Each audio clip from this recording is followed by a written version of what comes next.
বন্ধুরা, তো তোমরা সবাই কেমন আছো? আশা করি সবাই খুব ভালো আছো, আমিও ভালো আছি।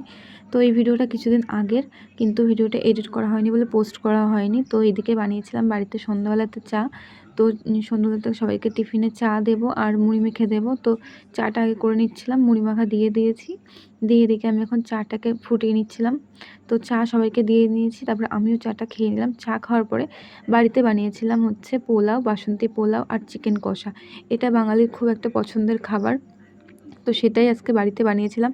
তো দেখতেই পাচ্ছ, এদিকে চালটা আমি গোবিন্দভোগ চাল নিয়েছিলাম, ভিজিয়ে রেখেছিলাম। ভিজিয়ে চালটাকে তুলে নিয়ে তারপর এর মধ্যে একটুখানি লঙ্কা বাটা, একটু আদা বাটা আর একটুখানি হলুদ গুঁড়ো দিয়ে আর একটু লবণ দিয়ে আমি এই চালটাকে আগে মাখি। তো এর মধ্যে কিন্তু আমি একটু ঘিও দিয়েছিলাম। তারপরে দেখতেই পাচ্ছ, এদিকে আমি হাঁড়িতে করব পোলাওটা আজকে। তো পোলাওতে ফোড়নে আমি দিয়েছিলাম একটু সাদা তেল, ঘি আর তেজপাতা আর গোটা গরম মশলা ফোড়নে দিয়েছিলাম।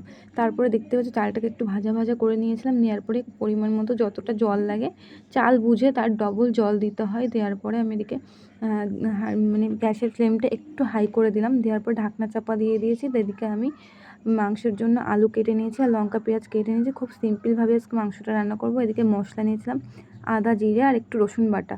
আর তারপরে দেখো মাংসটা আমি একটুখানি টক দই দিয়ে একটুখানি মাখিয়ে রেখেছিলাম আর সামান্য একটু লবণ দিয়ে। তারপরে দেখতে পাচ্ছি পোলাও আমার এখানে রেডি হয়েছে। একা একা ভিডিও করছিলাম বলে ভালো করে আমি ভিডিওটা করতে পারিনি। তো যতটা পেরেছি তোমাদের সাথে শেয়ার করলাম। তো দেখতে পাচ্ছি পোলাওটা আমার এখানে রেডি হয়েছে। আর সত্যি বলতে পোলাওটা দারুণ টেস্ট হয়েছিল। তো এই পোলাওটা ঠান্ডা হলে না অনেকটা ঝরঝরে হয়ে যায়, পুরোপুরি ঝরঝরে হয়ে যায়, খেতেও খুব সুন্দর লাগে। তো দেখতেই পাচ্ছ উনুনে আমি মাংসটা আজকে রান্না করবো। এদিকে আমি কড়াইতে ফোড়নে দিয়েছিলাম তেজপাতা, একটু শুকনো লঙ্কা, গোটা গরম মশলা ফোড়নে দিয়ে তারপরে আমি পেঁয়াজ আর যে মশলাটা আমি বেটে রেখেছিলাম সেটা। তো মশলাটা কষানোর পরে আমি এদিকে মাংসটা ওর মধ্যে দিয়ে দিয়েছিলাম। দিয়ে এবার মাংসটা দিয়ে একবারে ভালো করে কষিয়ে নেবো। আর উনুনের মাংসের রান্না কিন্তু দারুণ টেস্ট হয়। তো তোমরা তো জানোই, মানে উনুনের রান্না একটা আলাদাই টেস্ট। তো এখানে দেখতেই পাচ্ছি এবার আমি মাংসটা কষিয়ে নেওয়ার পরে একটু আলুগুলো আমি ভেজে রেখেছিলাম ওইগুলোও দিয়ে নিলাম। দিয়ে এবার এটাকে ভালো করে কষিয়ে নিলাম। দেখতেই পাচ্ছ তেল ছেড়ে দিয়েছে। এবার আমি এর মধ্যে দিয়ে দেবো জল। যতটা জল হবে, তো একটু গরম জল দিলেই ভালো হয়। তো আমি একটুখানি গরম জল করে গরম জলটা ঢেলে দিলাম।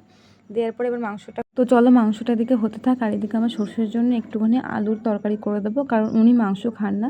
তো সেটার জন্য এখন এদিকে আমি গ্যাসে একটুখানি মশলা কষিয়ে ওর মধ্যে আলুগুলো আমি ভেজে রেখেছিলাম ওই আলুগুলো দিয়ে একটা তরকারি ওনার জন্য করে দিচ্ছি। তো এদিকে তরকারিটা হয়ে গেছে প্রায়। তো চলো আমার প্রায় রান্না বান্না কমপ্লিট হয়েছে। তো চলো এবার ফাইনাল তোমাদেরকে দেখাই। এদিকে দেখতে পাচ্ছি পোলাও আর চিকেন কষা সত্যিই বাঙালির খুব প্রিয় একটা খাবার। তো কেমন লাগলো অবশ্যই বলো। দেখতেই পাচ্ছি দেখেছি মাংস রান্নাটা। তো কেমন হয়েছে অবশ্যই কিন্তু সবাই একটু কমেন্ট করে জানিও। দারুণ টেস্ট হয়েছিল যেদিনকে বানিয়েছিলাম। তো চলো তোমরা কেমন লাগলো বলো। তো লাস্ট আমার ছেলের কথা বলে ভিডিওটা শেষ করছি, দেখতে থাকো। তুমি ঠামিকে পড়াবে? কি পড়াবে? অটা পড়াবে? তুমি পড়বে না?